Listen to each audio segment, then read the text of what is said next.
এই সন্মিলনে 49টা বছৰ অতিক্ৰম কৰি এইবাৰ 50 বছৰত ভৰি দিছে। মানে সোণালী জয়ন্তী উৎসৱ আমাৰ সমগ্ৰ অকল উদযাপন সমিতি বুলিয়ে নহয়, এই সমগ্ৰ অঞ্চলৰ বয়োজ্যেষ্ঠসকল, যুৱক যুৱতীসকল, মহিলাসকল, আই মাতৃসকল সকলো এক বান্ধে ওলাই আহিছে যাতে আমি সোণালী জয়ন্তী উৎসৱ খুব জয়ময়তে বহুতো কৰ্মকৰ্তা ইতিমধ্যে তেখেতসকলে আমাৰ মাজৰ পৰা কিছু কম সংখ্যক মানে কি আঁতৰি গৈছে মানে তেওঁলোক সম্পূৰ্ণৰূপে নিৰ্বাচনত বন্দী হৈ গৈছে। তৎসত্ত্বেও কিন্তু আমাৰ সোণালী জয়ন্তী কাৰ্যসূচীত আমাৰ হেৰি পৰা নাই, কি কয়, ব্যাঘাত জন্মা নাই। আমাৰ প্ৰত্যেকজন যুৱকসকল, বিশেষকৈ যুৱকসকলে প্ৰত্যেকজন ব্যক্তিয়ে কি হৈছে আগবাঢ়ি আহিছে আৰু তেওঁলোকে নিজৰ নিজৰ কামবিলাক আৰু বিশেষকৈ আমি 14খন উপসমিতি গঠন কৰা হৈছে। এই 14খন উপসমিতিৰ সভাপতি সম্পাদকসকলে সমস্তখিনি কাম তেওঁলোকে নিজৰ ববীয়াকে কামখিনি আগুৱাই লৈ গৈছে। এখন বুলি ক'লে আমি কেইটামান ধৰি লৈছোঁ।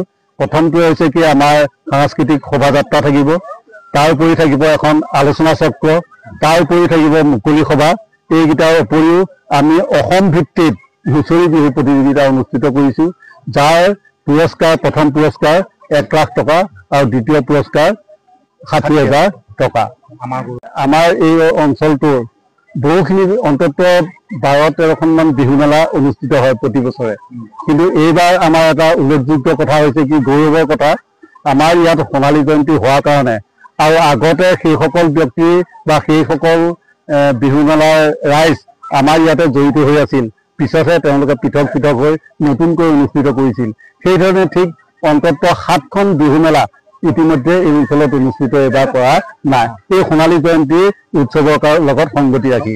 আৰু বিশেষকৈ আমাৰ কোচগাঁও, জামুগুৰি কোচগাঁও, জামুগুৰি নাথ গাঁও, জামুগুৰি লক্ষীপথাৰ গাঁও, শান্তিপুৰ আৰু ইফালে শিৱ মন্দিৰ সৰ্বজনীন বিহু মঞ্চ আৰু শিলালী মাছগাঁও, এই বিহু মঞ্চ, এই 7খন বিহু মঞ্চ ইতিমধ্যে বন্ধ হৈছে। ইয়াত বিষয়ববীয়াসকল সেইসকল ৰাইজো ইয়াত ওতঃপ্ৰোতভাৱে আমি ৰেলালি এপাৰৰ পৰা প্ৰায় 5টা পঞ্চায়তৰ যিখিনি আমাৰ একক বা অন্যান্য প্ৰতিভাসম্পন্ন ব্যক্তি আছে সেইসকলক আমি আমাৰ ৰাইজৰ মাজত, সমাজৰ মাজত, অসমৰ ভিতৰত চিনাকি কৰাই দিবৰ বাবে আমি আমাৰ এটা অনুষ্ঠান ৰাখিছোঁ, আমাৰ গৌৰৱ। এই অনুষ্ঠানটোলৈ আপোনালোককো আমি আজি সুযোগত আমন্ত্ৰণ জনাইছোঁ আৰু 3 দিনীয়া কাৰ্যসূচীতে আমি আশা ৰাখিছোঁ যথেষ্ট আমি সাফল্য হ'ব পাৰিম। যিহেতুকে সমগ্ৰ অঞ্চলবাসীয়ে আমি তেওঁলোকৰ ওচৰলৈ যি ধৰণৰ সাহায্য বিচাৰি গৈছোঁ সেই ক্ষেত্ৰতে আমি তেওঁলোকৰ পৰা কোনো হকা বাধা পোৱা নাই, বৰঞ্চ আমি সহায়হে পাইছোঁ তেওঁলোকৰ পৰা। যথেষ্টকেইজন ব্যক্তিয়ে আমাক এককভাৱে যথেষ্টখিনি অৰিহণা যোগাইছে।